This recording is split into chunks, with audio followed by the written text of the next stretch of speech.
오늘은 게으르지 말라라는 제목의 말씀으로 우리가 함께 말씀을 나누려고 합니다. 제가 말씀을 나누기에 앞서서 오늘은요, 한 예화 말씀을 들려드리고 싶어요. 미국 남북전쟁 초기에 한 흑인 노예에게 아들이 태어났습니다. 그러나 그의 아버지는 태어난 지 얼마 안 돼서 통나무에 깔려서 죽고 말았고, 어머니는 폭도들에게 납치되어서 영영 돌아오지 못하게 되었어요. 덕분에 이 아이는 부모의 얼굴도 자신의 성도 이름도 모르고 또 생일도 모르는 천의 고아로 자라게 되었습니다. 거기다 태어나면서부터 몸이 허약해서 사람들은 이 아이가 얼마 못 가서 죽을 것이라고 생각했대요. 그런데 이 아이는 죽지 않고 잡초같이 살아남았고 그래서 그 생명을 이어갈 수 있었습니다. 이 아이는 부모도 없고 고아였기 때문에 집이 없었겠죠. 그래서 길거리를 떠돌면서 생활하고 남의 집 처마 밑에서 잠을 자는 그러한 굶주리고 헐벗은 나날들을 견디면서 이제 어린 시절을 보내오게 되었어요. 이쯤 되면 많은 사람들이 삶을 포기하고 되는 대로 소망 없이 살아가기가 일쑤입니다. 죽지 못해서 살아가는 것이죠. 그런데 이 아이는 그렇지 않았습니다. 닥치는 대로 열심히 일을 하였습니다. 그릇을 닦고 빨래를 해주고 물레질을 했습니다. 삶을 삶는 일을 하고 실을 뽑는 일을 했습니다. 가죽을 찌는 일을 하고 구두를 만드는 일을 하고 뜨개질을 하면서 다른 사람들의 일을 도와주면서 부지런히 그것들을 배웠어요. 그렇게 닥치는 대로 일을 하면서 열심히 살다 보면은 많은 사람이 삶에 안주하게 돼요. 그날 견디면서 살아가는 그런 삶을 살게 되는 거죠. 그런데 이 아이는 또 달랐어요. 바쁘게 그렇게 살아가면서도 호기심이 많은 아이였기 때문에 해가 지면 어디로 갈까? 비는 왜 내리게 되는 걸까? 벌레들은 왜 햇빛을 피해서 어둠 속으로 가는 것일까? 왜 꽃이 어떤 꽃은 여름에 피고 어떤 꽃은 가을에 피는 것일까? 이런 것들이 항상 궁금했어요. 그래서 이제 이 호기심을 해결하기 위해서 내가 공부를 해야 되겠다. 이런 것들을 배워야 되겠다 하는 생각을 하게 되었습니다. 그런데 이 아이가 살아가는 그 지역에서는 흑인 아이가 공부할 수 있는 그러한 여건이 만들어지지 않았어요. 그래서 내가 흑인이라는 이유 때문에 배울 수가 없다니 이 참담한 마음에 이 아이가 땅바닥에 엎드려서 막 울었습니다. 그래서 이것을 안타깝게 여겼던 어떤 일하는 집의 여인이 이 아이에게 글을 읽는 법을 알려줘요. 그리고 계산하는 셈법을 알려주게 되었습니다. 이 아이가 14살이 되었을 때에 군청 소재지, 우리로 말하면은 뭐 조금 번화가겠죠. 그 지역에서는 흑인을 위한 학교가 있다는 소식을 듣게 됐어요. 그래서 무작정 자기가 생활하던 그곳을 다 정리하고 그 군청 소재지가 있는 곳으로 삶을 옮겨가게 되었습니다. 그리고 어느 흑인의 집에서 일을 하면서 이제 학교에 다닐 수가 있게 되었어요. 네, 이 소년이 그 즈음에 교회도 함께 다니게 되었습니다. 공부할 수 있는 곳을 찾아서 이곳저곳을 막 다니면서 공부한 결과 이 소년이 고등학교 과정을 마치고 대학교에 이제 입학원서를 냈어요. 그랬더니 먼 곳에 있는 대학교에서 합격 통지를 받게 되었어요. 그래서 이제 기쁜 마음으로 그 먼 길을 걸어서 대학교에 딱 도착을 했는데 그때 다시 한번 흑인이라는 이유로 우리 학교에서는 당신을 받아줄 수가 없다. 이렇게 거절을 당하게 됩니다. 그래서 이제 마음에 큰 상처를 입은 이 소년은 공부를 단념하고 이제 과수원과 목장에서 품팔이를 하면서 열심히 교회를 다니고 지내고 있었어요. 그런데 이제 이 소년이 다니는 그 교회의 성가대장이 도움을 줘서 인권 평등을 주장하는 어느 목사님이 세우신 대학교에 소개를 받게 돼요. 그래서 흑인으로 최초로 대학생이 되는 그러한 영예를 누리게 됩니다. 그는 그때를 회상하고 이런 고백을 했다고 합니다. 꽤 오랫동안 나는 기도와 쇠기름과 옥수수 가루만으로 살아야 했는데 나중에는 쇠기름과 옥수수 가루마저 떨어지고 기도만으로 살아가야 했었다. 이 소년은 굶주림과 어려운 환경 속에서도 포기하지 않고 끊임없이 기도하면서 공부에 매진했던 거예요. 가난한 형편에 무슨 공부냐고, 니까짓 게 뭘 배우겠느냐고 얼마나 많은 사람들이 그를 비웃고 조롱했겠어요. 그럼에도 그는 주님을 의지하면서 계속해서 공부했어요. 그리고 오하이오주 주립대학교에서 농과대학에 입학을 해가지고 농업을 연구할 수 있게 되었습니다. 그리고 흑인이라는 이유로 그 학교에서도 이 학생들이 이용하는 백인 식당을 함께 이용할 수가 없었대요. 그래서 지하실에서 혼자 밥을 먹으면서 얼마나 서러움과 그 수모를 견디면서 참아야 했겠어요. 그런데 포기하지 않았어요. 그리고 그의 나이가 35살 되었을 때 그는 드디어 학사학위를, 그렇게 원했던 학사학위를 받게 되었어요. 그리고 그 학교의 실험실에서 이제 식물학 교수로 일하면서 세균학에 대해서 논문을 쓰게 돼요. 그래서 석사학위까지 받게 되어지고 이어서 박사학위도 받게 되어집니다. 자, 그렇게 되니까요, 다른 대학교에서 이 청년을 교수 청빙을 하려고 이렇게 초청을 하려고 제의가 들어오고, 또 그 학생이 다녔던 그 학교에서도 계속해서 머물러서 그곳에서 연구하기를 원했습니다. 상황이 완전히 달라지게 된 것이죠. 그를 무시했던 이들이 이제는 오히려 그를 모셔가려고 하는 상황이 된 것입니다. 이럴 때 대부분의 사람들은 어떻게 생각할까요? 그런 이 자신을 모셔가라고 하려고 하는 그들이 예전에는 자신을 비웃었고 조롱했던, 또 멸시했던 그런 사람들이 있잖아요. 그렇기 때문에 그 사람들을 비웃어주면서 자기 만족감에 이렇게 가득해서 교만해지기 쉬운 그런 상황이잖아요. 나를 그렇게 너희들이 무시하더니 이제는 내 앞에 고개를 조아리는구나 하면서 다른 사람들을 무시하고 거들먹거리기 쉬운 그런 상황이었어요. 하지만 이 청년은 달랐습니다. 자신의 어떤 지식을 자랑하고 교만하는 대신에 끊임없이 자연 속에서 하나님의 숨은 진리를 찾으려고 했었고, 또 그것을 연구하여서 많은 이들을 이롭게 하는 결과물들을 만들어냈다고 해요. 그는 이렇게 고백합니다. 저는 그 모든 것을 성경책에서 배웠습니다. 이 책은 하나님이 만물을 다 이용하라고 우리에게 주셨다고 기록되어 있습니다. 하나님은 이 책을 통하여 땅에서 나는 열매 중에 몇 가지 신비로운 것을 나에게 보여주셨습니다.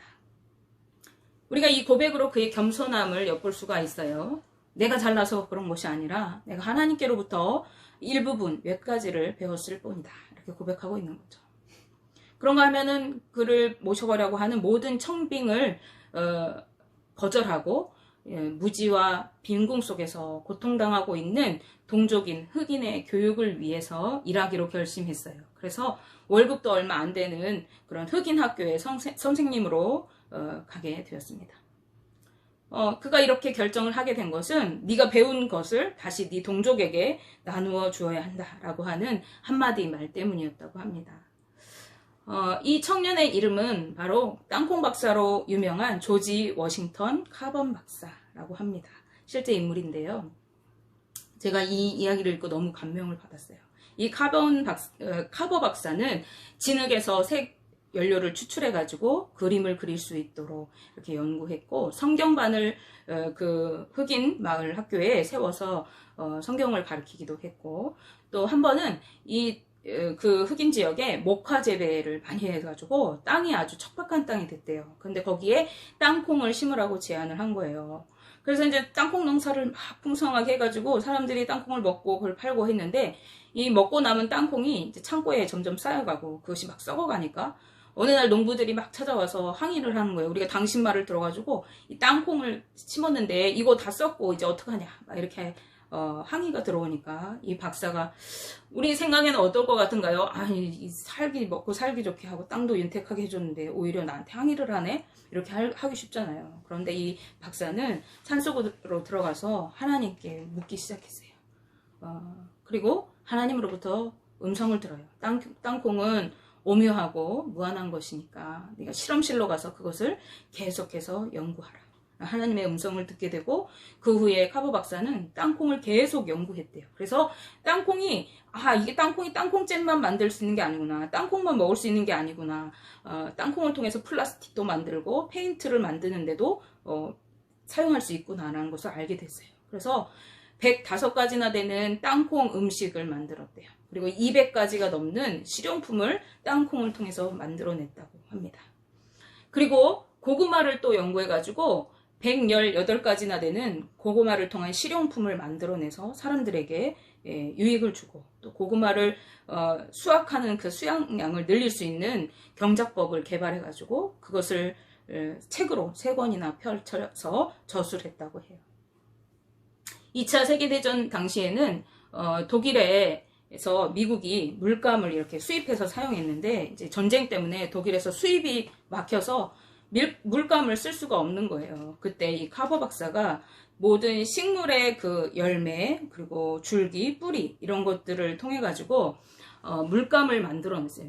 그 자연 물감을 500여 개가 넘는 식물성 물감을 만들어서 미국에 이렇게 배포했다 그래요. 그래서 물감 회사에서 우리한테 와주십시오 하면서 백주 수표를 이렇게 줄 정도로 와서 일해달라 이렇게 했는데, 그 제안을 거절하고 그 수표를 다시 받은 수표를 가지고 연구하는 데 이렇게 쓰고요. 그 자기가 연구했던 500여 가지의 그 물감 레시피를 그 공장에게 무료로, 무상으로 공급했다. 이런 일화가 전해진다고 합니다.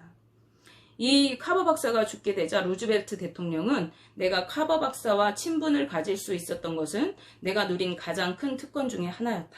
이렇게 얘기했다고 해요. 또 부통령이었던 웰레스는 카버 박사는 미 합중국에 있어서 가장 신실한 크리스천이었다라고 그에 대해서 말했다고 합니다.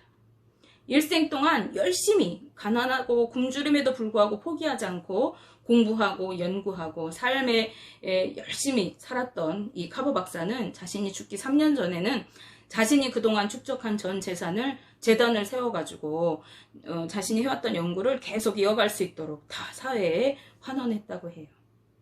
주님은 심령이 정직하고 진실한 사람, 원칙에 진실되게 서 있는 충성된 사람, 양심이 옳은 일을 굳게 서서 행하는 그런 굳은 사람을 통해서 하나님의 일을 행하십니다. 대부분의 사람들은 성공을 꿈꾸며 살아가요. 다른 사람들보다 내가 존경받고 우러름받고 싶어하고 더 잘 살고 또 더 누리면서, 권세를 누리면서 살아가고 싶어해요. 그러나 대부분의 사람들은 그것을 이루지 못하고 꿈만 꾸다가 포기합니다. 자포자기하고 세상을 원망하는 거죠. 그러면서 정작 아무 노력도 안 하는 경우가 많이 있습니다. 어차피 안 될 거라고, 나는 안 되는 사람이라고 생각하면서 환경을 탓하고 조건을 탓하고 원망합니다. 그러나 반대로 성공하는 사람들에게는 특징이 있어요. 그것은 자신이 꿈을 꾸기만 할 것이 아니라 꿈을 품은 그것을 이루기 위해서 부지런하고 끊임없이 뭔가를 배우고 노력한다는 것입니다. 오늘 카버 박사는 그 환경이 좋지 않았어요. 사람들에게 손가락질 당하는 유색인종인 흑인이었고, 또 고아였고, 부모도 없었고, 가진 것이 없던 사람이었지만 그가 하나님을 신실하게 믿었던 크리스천이었고 꿈꾸는 자였고, 그것을 위해 열심히 노력했을 때 하나님은 그를 통해서 일하셨어요. 그가 열심히 배워서 원하던 학위를 얻고 지식을 얻었지만 그것이 내가 어떠한 것을 누리기 위한 것이 아니라 그것을 또 사회에 환원하고 자신과 같이 어려운 동족들을 살리는 일에 사용했다는 거죠. 오늘 본문 말씀에서 사도 바울은 데살로니가 교회 성도들에게 게으름에 대해서 경계하라고 권면하고 있습니다. 당시에 데살로니가 교회 안에는 일부 성도들 중에서 잘못된 종말 사상을 가지고 있는 사람들이 있었어요. 그들은 주님이 곧 재림하실 것을 강신적으로 믿었던 사람들이에요. 예전에 우리나라에도 있었죠. 구원파라고 몇 날 며칠에 올 거라고 막 흰옷 입고 산에 올랐는데 안 오니까 자살하고 막 이런 사건이 있었어요. 데살로니가 교회에 그런 사람들이 있었던 거예요. 그래서 이제 곧 예수님께서 다시 오실 것이기 때문에 더 이상 일할 필요가 없다고 여겨서 생업을 포기하고 무의도식하는 자들이 데살로니가 교회 안에 있었다는 거예요. 바울은 이런 자들에게서 떠나가라고 단호하게 말씀하고 있습니다. 우리가 초대교회를 한번 기억해 보시기 바라요. 초대교회의 모습은 어떤 모습이었냐면 성도들이 성령을 받고 이제 충만해지니까 어떻게 됐어요? 교회 공동체를 이루고 함께 모여서 기도하고 교제하고 떡을 떼고 또 흩어지면 복음을 전했던 거죠. 뿐만 아니라 서로 물건을 통용하고 필요를 채워주면서 공급해주고 형제를 돌아보는 그런 삶을 살았어요. 내 거 있는 거 땅도 팔고 물건 다 내어다가 가난하고 힘든 교회 안에 성도들을 도와주면서 그렇게 생활하니까 그 모습을 본 사람들이 교회로 몰려오기 시작했던 거죠. 그러다 보니까 어떻게 해요? 비록 일부의 사람들이 생업을 갖지 않는다고 해도 교회에서 구제해주고 도움을 주는 그것을 받아가지고 살아갈 수 있었던 것이죠. 따라서 게으르게 행하고 부지런하지 못한 삶을 사는 모든 형제들에게서 떠나가라고 바울이 이렇게 말하고 있는 것은 그들의 필요를 공급해주지 말 것을 이야기하는 것입니다.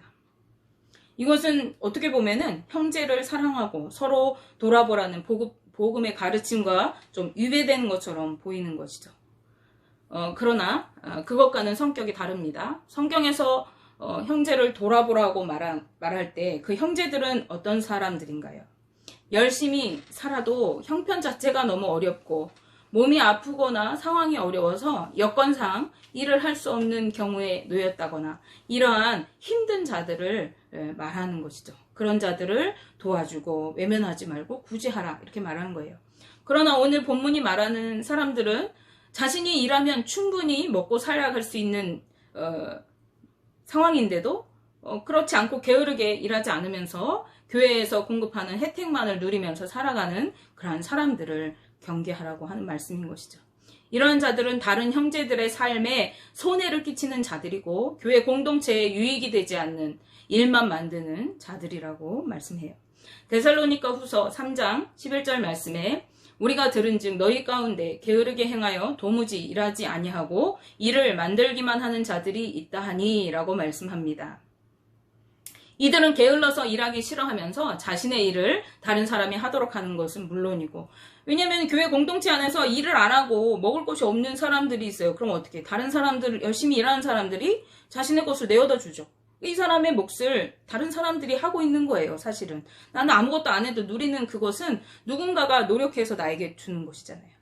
그리고 본인은 일하지 않으면서도 지나치게 다른 사람이 일하는 것을 참견하는 사람. 그래서 이러쿵저러쿵 말만 많이 하고 다른 사람을 힘들게 하는 사람들을 말하는 거예요. 그런 사람을 뭐라고? 일을 만들기만 하는 자들이다라고 말하고 있는 것입니다. 이런 사람들은 교회 공동체 안에서 성실하게 일하는 성도들을 말씀대로 살아가는 성도들을 낙심케 하고 게으른 삶을 물들이는 자들인 것이죠. 저렇게 일 안 해도 다 공급되고 사는구나. 나도 일 안 해도 되겠네. 이렇게 배울 수가 있잖아요. 그래서 교회 공동체에 유익이 되지 못해요. 그리고 열심히 성실하게 살아가는데 저 사람을 보니까 내가 너무 힘든 거예요. 낙심이 되는 거죠. 그런 성도들의 삶을 힘들게 하는 자들이 되는 거예요.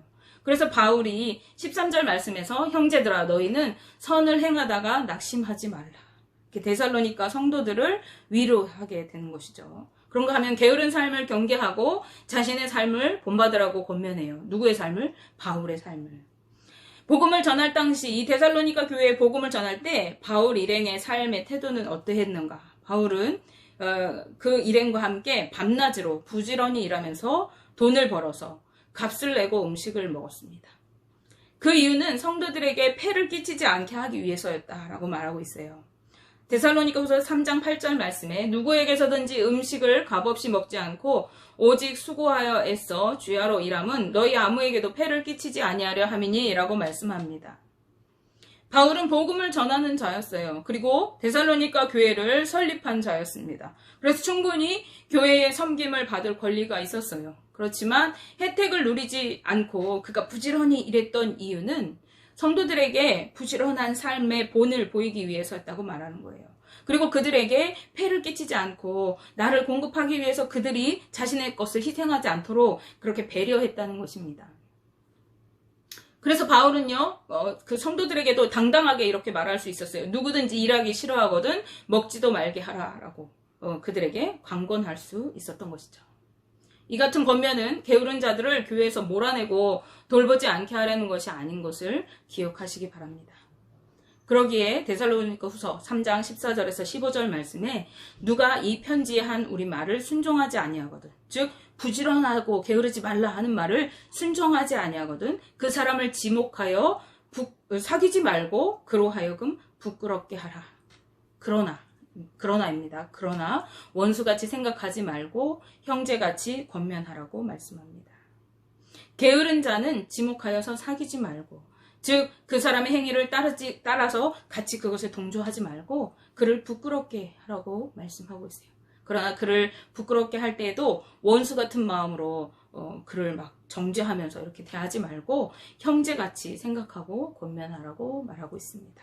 이것은 게으른 사람으로 하여금 그 자신의 삶을 회개하고 돌이켜서 삶을 바로잡도록 하라는 말입니다. 왜냐하면 게으른 삶이 성도로서 본이 되지 못하기 때문에 그렇습니다.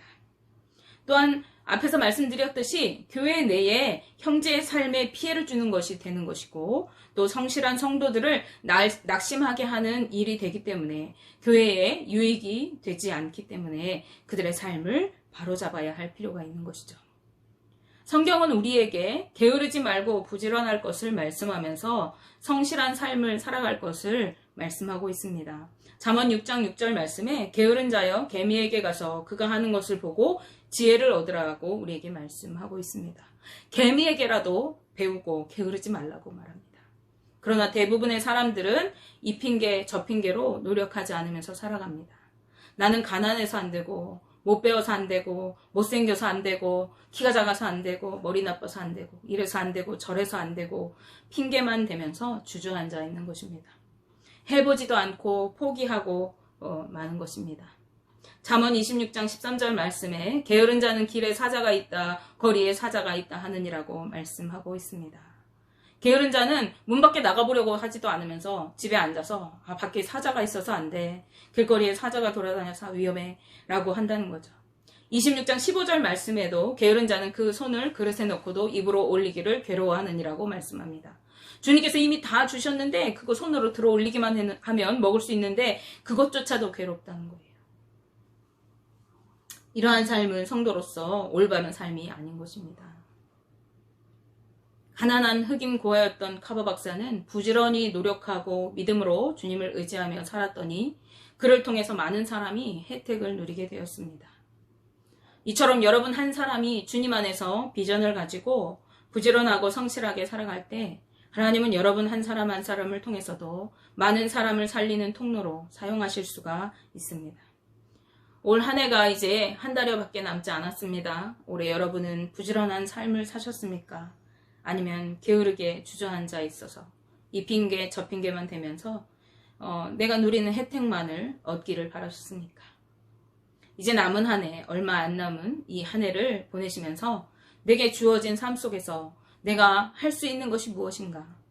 내가 열심내야 할 것이 무엇인가? 주님께 끊임없이 묻고 또 열심히 부지런히 살아가면서 주님의 멋진 도구로 쓰임받는 그러한 삶을 살아가게 되시기를 주님의